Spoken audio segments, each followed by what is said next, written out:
ठाण्यामध्ये शिवसेनेकडून रवींद्र फाटक यांना उमेदवारी जाहीर झाली आहे। विधान परिषदेसाठी फाटक यांना पुन्हा एकदा संधी मिळाली आणि थोड्याच वेळात ते आपला उमेदवारी अर्ज दाखल करणार आहेत। महायुतीकडून क्षितिज ठाकूर यांना उमेदवारीची चर्चा होती, मात्र राजेंद्र फाटक यांना शिवसेनेनं पुन्हा एकदा संधी दिलेली आहे आणि ते थोड्याच वेळात आपला उमेदवारी अर्ज सुद्धा दाखल करणार आहेत।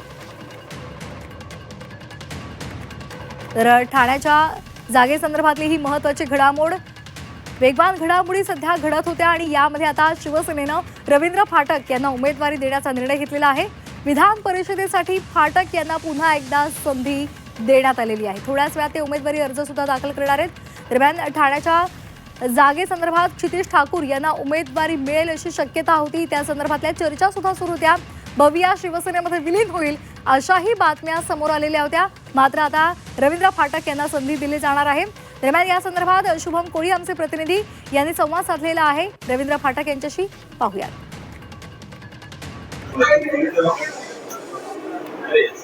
विधान परिषद उमेदवारीचा अर्ज भरण्याचा आता अवघा काही काळ शिल्लक उरलेला आहे। सर्व विधान परिषदांपैकी ठाणे विधान परिषदेवरती एक सर्वांचं लक्ष लागलेलं आहे आणि या विधान परिषदेवरती शिवसेनेला ही जागा मिळालेली आहे। आपल्यासोबत आमदार रवींद्र फाटक या ठिकाणी आहेत। सर, गेल्या अनेक दिवसांपासून संभाव्य उमेदवार म्हणून नाव चर्चेमध्ये होतं, परंतु आता उमेदवारी निश्चित झालेली आहे। दुसऱ्यांदा तुम्ही उमेदवारीचा अर्ज भरण्याकरता निघालेला आहात। सर्वप्रथम आपले महाराष्ट्राचे आमचे मुख्य नेते शिवसेनेचे सन्माननीय उपमुख्यमंत्री एकनाथ शिंदे साहेब, त्याचबरोबर महाराष्ट्राचे मुख्यमंत्री सन्माननीय देवेंद्र फडणवीस साहेब आणि उपमुख्यमंत्री पवार मॅडम आणि त्याचबरोबर ठाणे आणि पालघर मधले सर्व खासदार आमदार आणि लोकप्रतिनिधी आणि माझे महायुतीचे सर्व नेते, त्याचबरोबर खास करून माझे मतदार नगरसेवक नगरसेविका यांचं मनापासून अभिनंदन करेन की त्यांनी मला दुसऱ्यांदा संधी दिलेली।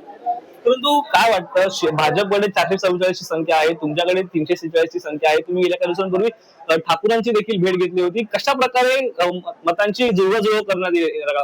मला वाटतं हे ठाणे ही जी इलेक्शन आहे आणि ठाणे उमेदवारी आहे ही ठाणे शिवसेनेची असल्यामुळे, महायुतीमध्ये शिवसेना आणि भाजप एकत्र असल्यामुळे महाराष्ट्रामध्ये ठाण्यामध्ये पण एकत्र आहे, आम्ही एकत्र काम करतो। ही सीट शिवसेनेची असल्यामुळे शिवसेनेला ही सीट मिळाली।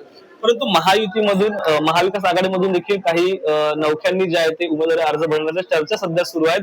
काय सांगणं असेल त्यांना नेमकं? बघा, उमेदवारी इलेक्शन असतं, समोरचे प्रतिस्पर्धी फॉर्म भरत असतात। फॉर्म भरण्यामध्ये भरणाऱ्याला जो पक्षाचा भरायचा ते भरू शकतात।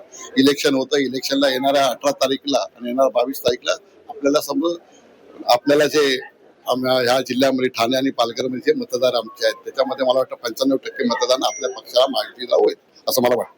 परंतु पाहिलं तर 4 जागा शिवसेनेला मिळाल्या आहेत, त्यापैकी ठाणे असेल, नाशिक असेल, ही नावं समोर आलेली आहेत। तर यवतमाळ आणि परभणी मधील जी काही नावं आहेत उमेदवारांची ती अजून देखील गुलदस्त्यामध्ये नाही। मला वाटतं आता इलेक्शनची सर्व नावं डिक्लेअर झाली आहेत, पण मी आता या रॅलीमध्ये असल्यामुळे आणि आम्ही फॉर्म भरण्याच्या गडबडीत मला माहित नाही, पण ठाणे आणि नाशिकचं डिक्लेअर झालंय, ते 2 सीट डिक्लेअर व्हायचे असते, ते परत सीट आहे 3 वाजेपर्यंत।